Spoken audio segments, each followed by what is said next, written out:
When experiencing spiritual warfare, do not forget about your children. Children are not immune to such warfare. We are responsible for these young ones, who are blessings awarded to us by Yah. We are also responsible for their spiritual development and for interceding on their behalf. If you have ever experienced spiritual warfare before, which you overcame, and especially if you experienced it multiple times, you will start to notice a pattern. You will find that when the evil one is unable to overcome you, or you have been delivered, the next target is usually your children. Revelation 12 verse 17 says, "And the dragon was wroth with the woman, and went to make war with the remnant of her seed, which keep the commandments of Elohim and have the testimony of Yahushua the Messiah." People, this scripture has already been in play for some time now, and has certainly intensified in these last days. We are at war. If you are a child of Yahuah, you will be targeted, and your children will also be targeted.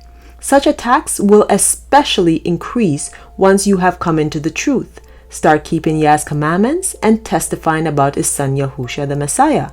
During these times, and even if there is no warfare, you need to pray and intercede for your children without ceasing, per 1 Thessalonians 5 verse 17, which says, "Pray without ceasing." Attacks can come on suddenly. You need to make prayer for your children a daily habit. Pray for their mind, body, soul, and spirit to be protected from the evil one in all his forms and from all his agents. Remember, attacks can come in many forms such as illness, depression, sudden unruly behavior, and snares. The attacks can also come from anyone or anything. Children can even become possessed as cited in the scriptures. Let's look at one of those scriptures, which is Mark 9 verses 17 to 29, which reads, "Then one of the crowd answered and said, 'Teacher, I brought you my son who has a mute spirit, and wherever it seizes him, it throws him down. He foams at the mouth, gnashes his teeth, and becomes rigid. So I spoke to your disciples that they should cast it out, but they could not.' He answered and said, 'O faithless generation, how long shall I be with you? How long shall I bear with you? Bring him to me.' Then he brought him to him. And when he saw him, immediately the spirit convulsed him, and he fell on the ground and wallowed foaming at the mouth. So he asked his father, 'How long has this been happening to him?' And he said, 'From childhood. And often he has thrown him both into the fire and into the water to destroy him. But if you can do anything, have compassion on us and help us.' Yahushua said to him, 'If you can believe, all things are possible to him who believes.' Immediately the father of the child cried out and said with tears, 'Adonai, I believe, help my unbelief.' When Yahushua saw that the people came running together, he rebuked the unclean spirit, saying to it, 'Deaf and dumb spirit, I command you, come out of him, and enter him no more.'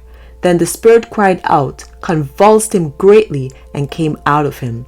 And he became as one dead, so that many said, 'He is dead.'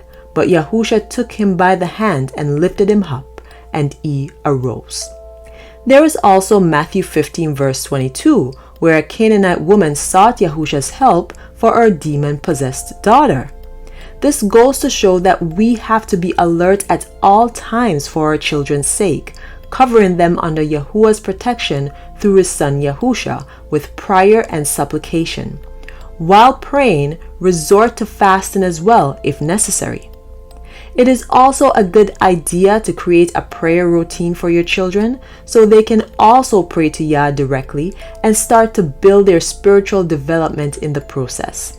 As they get older or more capable, consider adding the reading of a Bible verse per day, such as a psalm, to their routine also. They may not like it or enjoy it at first, but with consistency and encouragement, they will grow into it in accordance with Proverbs 22 verse 6, which says, "Train up a child in the way he should go, and when he is old, he will not depart from it. Furthermore, do not allow anyone to pronounce anything negative or evil about your children, whether they are a wife, husband, grandmother, grandfather, uncles, aunties, a stranger, or even other children. If they do, condemn their negative words against your child by expressing your disapproval and letting them know to desist speaking about your child or children in such a manner. Stop those curses in their tracks, no matter who they are coming from. Per Isaiah 54 verse 17, no weapon that is formed against thee shall prosper, and every tongue that shall rise up against thee in judgment thou shalt condemn. This is the heritage of the servants of Yahuah, and their righteousness is of me, saith Yahuah. Don't forget to like, share, and subscribe to Yahuah Magnified for the latest uploads. Shalom, Mishpaka.